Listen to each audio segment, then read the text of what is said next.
ऊंचाई 220 और आधार का व्यास 24 वाला एक बेलन है।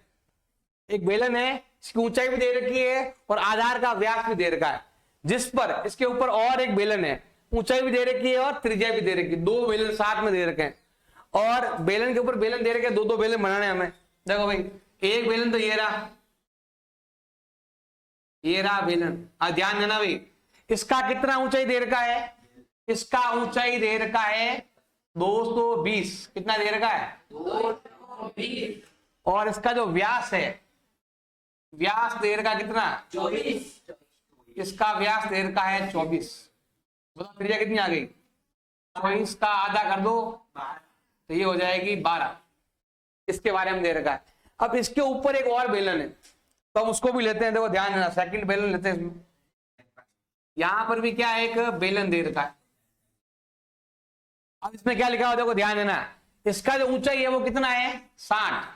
बड़ा एच यहां पर आएगा, स्मॉल एच कितना आ गया? 60 सेंटीमीटर।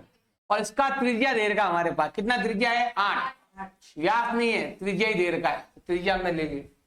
तो 2 दे रखे हैं। अब हमें इसका द्रव्यमान क्या करना है? ज्ञात करना है। द्रव्य मतलब आयतन ही होता है, इसका वजन कितना, वजन ज्ञात करना। लोहे का बना हुआ है, वजन ज्ञात करना है। और लिखा हुआ है 1 सेंटीमीटर की घात 3 में 8 ग्राम होता है। यहाँ क्या लिखा हुआ है? 1 सेंटीमीटर की घात 3। ये घात 3 केवल आयतन में आता है और कहीं नहीं आता। हम क्या करेंगे, यहाँ पर क्या लेना, ध्यान देना भाई, स्तंभ का द्रव्यमान लेना है हमें इसका द्रव्यमान लेना है, मतलब आयतन लेना है, द्रव्यमान। इसमें 2 बेलन है, तो यहां पर आएगा दोनों बेलनों का आयतन। क्या लेना पड़ेगा अभी आपको? दोनों बेलनों का आयतन लेना पड़ेगा। अब दोनों का सूत्र एक ही है, बस त्रिज्या और ऊंचाई क्या है? अलग अलग। इसकी त्रिज्या ऊंचाई अलग है, इसकी त्रिज्या ऊंचाई अलग है। तो दोनों का आयतन लेना है तो हमें लेना पड़ेगा बड़े बेलन का आयतन प्लस छोटे बेलन का आयतन। दोनों का आयतन हमें लेना है। दोनों में कॉमन क्या आ रहा है? पाई कॉमन आ रहा है। तो पाई कॉमन तो लो पहले, आर स्क्वायर एच, और इधर भी आएगा आर स्क्वायर एच। पाई दोनों में कॉमन है।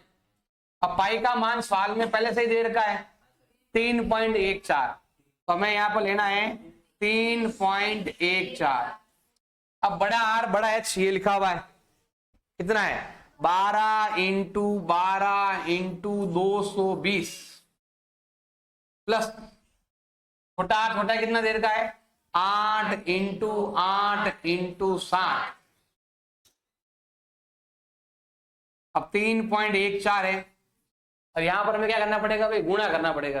अब करो गुणा, देखो 12 इंटू 12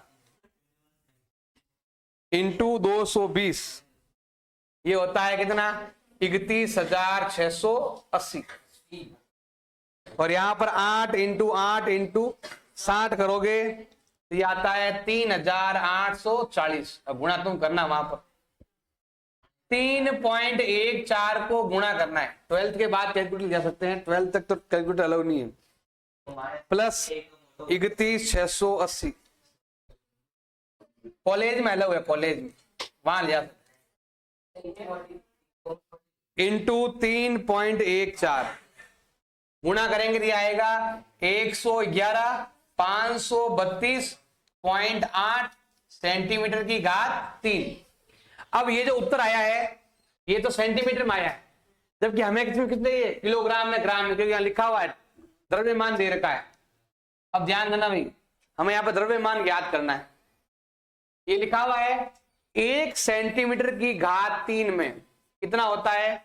8 ग्राम होता है। कितना होता है? 8 ग्राम 1 सेंटीमीटर में। यहां पर 1,11,000 है। अगर 1,11,532.8 को अगर मैं 8 से गुणा कर दूं तो हमारा कुल वजन आ जाएगा। कुल वजन किस में आएगा? ग्राम में, क्योंकि ये 8 ग्राम है ना, इसलिए जो उत्तर आएगा किस में आएगा? आपके ग्राम में आएगा। अब ग्राम में इसे सिंपल है, इसको गुणा कर देते हैं हम, 8 से गुणा कर देते। किससे गुणा करना है इसको?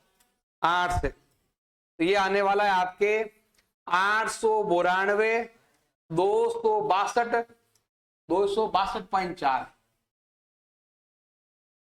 ये आया है ग्राम। ठीक है, हमें कितनी चाहिए? 14 किलोग्राम बदल दो। देखो 1 किलो में 1000 ग्राम होते हैं। अगर मैं इसके अंदर 1000 ग्राम का भाग दे दूं तो किसमें बदल जाएगा? किलोग्राम में। 1000 मतलब देखो ये पॉइंट यहां पर है और यहाँ 3 जीरो है, तो 3 पॉइंट आगे बढ़ जाएगा, यहां आ जाएगा। तो कितना हो जाएगा? 892 किलो और 262 ग्राम। ये किलोग्राम है, ये किसमें आएगा? केजी में। लेकिन पॉइंट के बाद 3 नंबर लगाओ तो भी चलता है।